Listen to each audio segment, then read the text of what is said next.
Live Preview is a Visual Studio Code extension.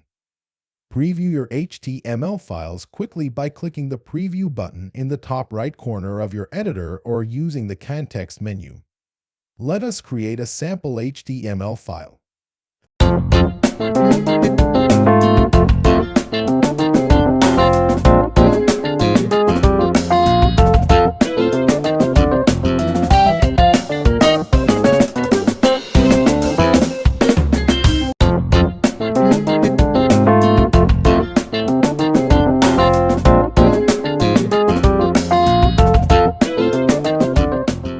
Install this extension from VS Code extension menu.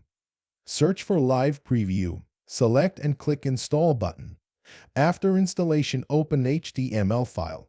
You can see a preview button icon on right side. Click on this button to preview the HTML editing in real time.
This extension is most useful for projects where a server is not already created, for example, not for apps using React, Angular, etc.